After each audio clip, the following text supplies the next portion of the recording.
Well, first of all, I'd like to say a lot of respect and congratulations to Georgia Tech. They played one heck of a football game. We knew going in this thing was going to be very tough.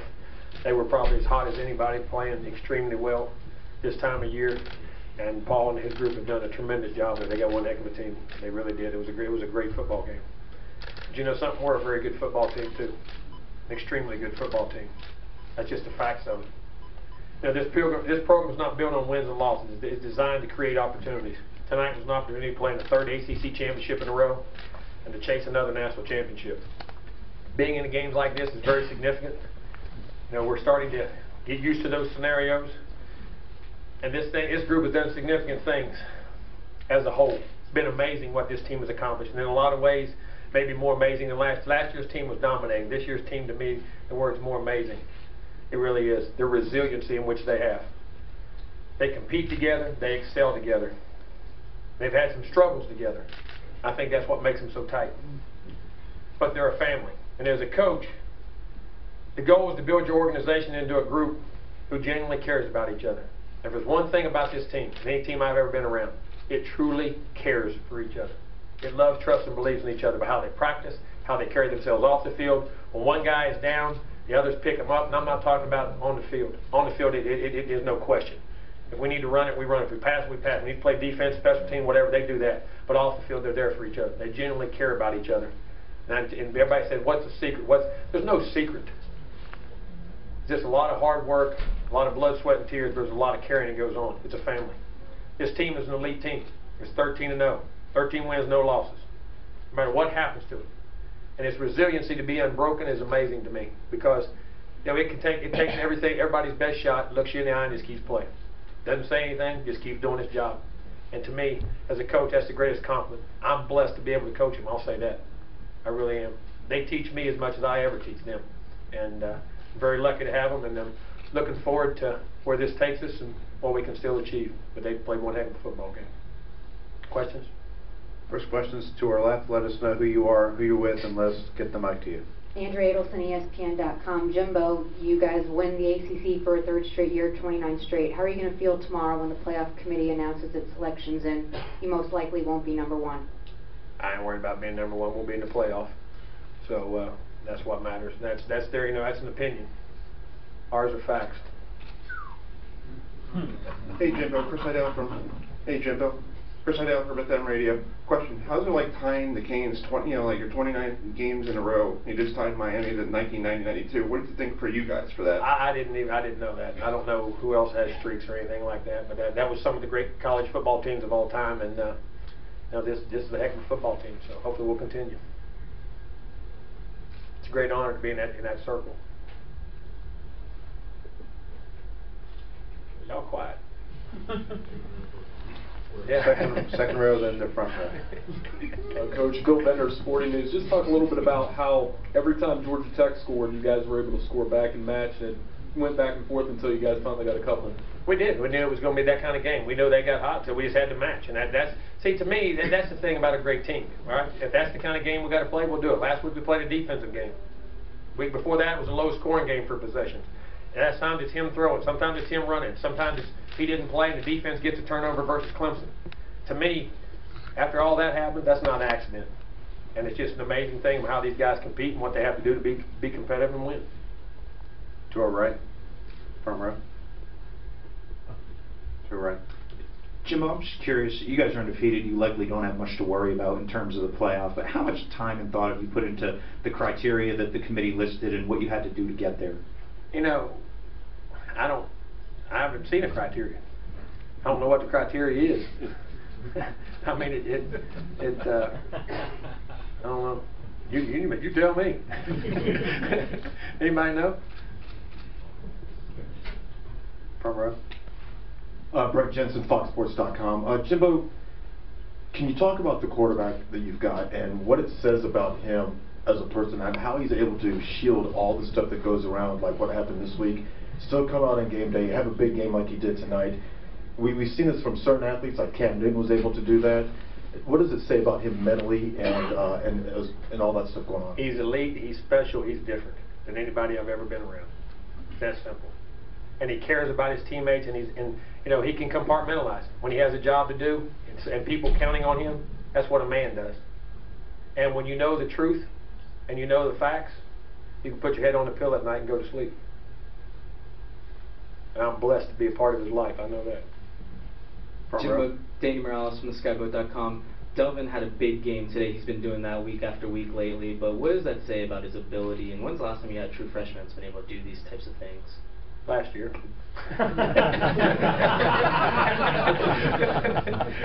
But I told him, when he wasn't playing earlier in the year, we told him he was going to take his meal money away. We weren't going to feed him, so he had to play better. If he didn't play better, we weren't going to feed him. So he stepped it. No, it is. It's amazing what he does. And again, that's his team. It just picks up. And Jameis knows guys supporting those freshmen like they did him when he was there, and getting the opportunity. But this guy's a special guy. He really is. I mean, he broke over 900 yards already. Have a chance to be a 1,000-yard rusher as a freshman.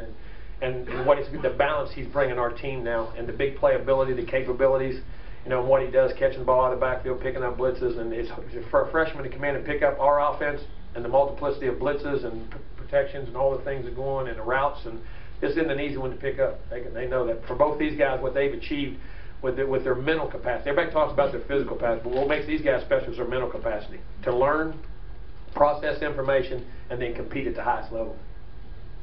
Third row to our left. Tom D'Angelo, Palm Beach Post. Jameis, talk about what Jimbo spoke about before, and having to, you guys have been in a lot of different types of games, but never had to come out and match score for so often and so long as you did. What was it like going back out there every time and knowing you just had to match them?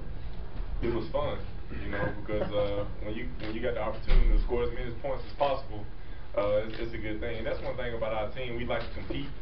And like Coach Fisher said, like sometimes the defense have a standout game, sometimes the offense have a standout game. But today, I mean, we knew what we had to do, and we got our defense back just like they got ours. Again, third row. I'm Brian McLaughlin, 102 Jams, actually. Coach Fisher. There was one time when it was 4th and short, and Jameis looked like he might have wanted to go for it, and you said, Jameis, let me call the game. Could you just let us know what happened right there? That's good. Oh, yeah. Well, because the competitor, which I did too, and I thought we wanted to have a touchdown, but getting up to 2 scores I thought was critical. If it would have been a 3-point game, I'd have went for it there. On that third, when it got, and I'd have went for it earlier on the one we missed on the 3rd and 2 earlier, but it was 1.5 yards. If it would have been 1 yard or less, I would have went for it there. The time we had to kick the field goal to make it 31-28.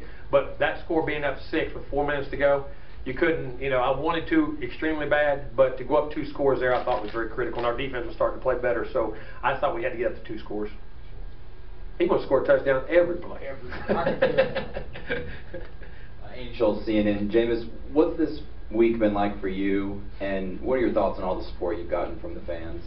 Well, I'm just blessed to have a great Seminole family at that, and my week has been, great. It ended with another ACC Championship, and like Coach Fisher he always talks about, we're just a great family, and I love those guys, and I love Seminole Nation, and it's just a good win for this program yet again. Middle of the room. Jason Staples, NoleDigest.com. This is really for all 3 of you. I know that in the process of going through a year and all that, you try to treat every game the same, and you prepare for every opponent, you respect them. But at the same time, when you're managing the expectations, the kind of streak that you guys had through this year, and playing against last year's team and all that, do you feel like in a lot of ways now that you're in the college football playoff, in that kind of scenario, that does kind of change the mindset a little bit, that you can kind of relax and play more, perhaps? I don't know if that's a factor or anything. I think getting through to get there, because now, as we said, I felt like after we won last week, I felt like a burden came off this team. I really did, because I saw them loosen up, and I saw them practice, and I saw them, it's playoff time, and you can see the end, you can see the finish line. You got 3 games for it, all that. I thought they saw the finish line. And I thought they could smell it, and the way the way they practiced last week, that was, we'd go through a day, the ball wouldn't hit the ground. I can remember both days the ball hitting the ground 1 or 2 times in the whole day. Throwing, catching, covering, defense playing aggressive, doing the things they do, and I can't speak for them personally, but that was my impression. And then I saw a relaxed team come out here and play football tonight, and I think hopefully we'll continue through that. Dalvin, what do you think about that? I just feel like we can play more loose in our hands. The season over with, so we just right now we ain't playing for nothing. We just right now going out playing for the state football, and we just relax and we just playing ball. That's it. Back right. Colin Jackson, WCTI. Jameis, this question's for you. Last week you came off a week of rivalry against University of Florida where you threw 3 picks in the first quarter. What was different from last week to this week and your focus not throwing any tonight? Nothing was different. You know, I just feel like I probably need that, you know, because it's always, you know, adversity that you got to face. And Florida was a great team, you know, as well as Georgia Tech. But, you know, sometimes you just got to calm down, get back in rhythm and things, and get a ball to a guy like Dalvin Cook a couple more times and let him do his thing, you know, and ball out. All right. Jameis, same sort of question that I asked Jimbo earlier. How are you able to keep all that stuff separate and not let it affect your play? A lot of players wouldn't be able to handle stuff like that. It would bleed over into their performance. How are you able to keep all that separate? It just goes back with us having a tremendous family, you know, and me being selfless and knowing that the team comes first, and also me knowing that I did nothing wrong. So you know, and when all those things add together, you know, you just know that you got a family, you got the truth, and you got what you love to do, and that for me is playing football. So when I can just go out there and put all that stuff behind me and just lock in and focus on I got to do this for the team and not myself, we go out there and have a great game. Continue on the front row. Natalie Pierre, the Birmingham News. Jameis, what would it be like? I know last year after this game you talked about, you know, for some of these guys on my team, in Miami or Florida's a rivalry. For you, it was Auburn last year. The possibility of playing Alabama this year, is that exciting for you, just your home state again? I can't even speak on that right now. That's, oh my gosh, that'll be a dream come true to play against those guys, you know. But shoot, we can look ahead now. I want to play them real bad, you know, and I look forward to that game. It's amazing. Middle of the room. Ben Jones, Warchant.com. Dalvin, Coach Fisher has talked about you needing to be patient earlier this season, kind of needing to learn to adjust to the college level. When did you start to feel like that happened for you this season? Probably when some of the guys got hurt. I think it was just my time, and I couldn't relax. I just had to put my foot on the gas and just keep going. And I had to learn the offense more quicker and learn how to pass block more, and I had to make Coach Fisher trust me. So it was gaining his trust. That was it. All the way in the back. This question's for the players. JB Rich, Time Warner Cable News. You guys already had a chip on your shoulder, but how much did that increase when the committee put you guys down to number 4, even though you were the only undefeated team in the country? Well, I feel like as long as we get a shot to play in the playoffs, that'll be it. And you know, we're gonna go out there and give our best shot. And as long as we in, we'll play Florida State football. Jameis? Yeah, being number 4, like Coach Fisher said, that's an opinion. You know, so we can't control what other people think. You know, we just gonna keep doing what we do, play Florida State football, and hopefully after the first round we can be at least one of the 2. You know. Front row. Jameis, obviously last year in the ACC Championship game you played well, then the National Championship, and now in this game, do you feel like you kind of play better and play up when you're playing in these high-pressure big games? Well, you know, I do what Coach Fisher teach me to do. You know, we always prepare. I think we prepare better when it's playing against like playoff games or, you know, big time games, because, you know, we got a different attitude. You know, like Dalvin say, we got a burden off our shoulders, so we just relax and we out there playing. You know, we out there because we want to win a championship. Everyone wants to win a championship. 2 more questions. Front row. Jimbo Elliott, TomahawkNation.com. You're already a little bit banged up on defense coming in this game. Then you lose Eddie Goldman and Ronald Darby early. How were you able to overcome those injuries and with the young guys and slow Georgia Tech down? You know, a lot of depth, a lot of our coaches developing our young players. I say this all the time.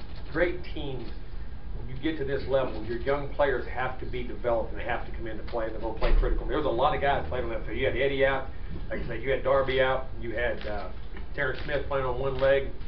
We were banged, bruised everywhere. You know, Matthew Thomas hurt his shoulder.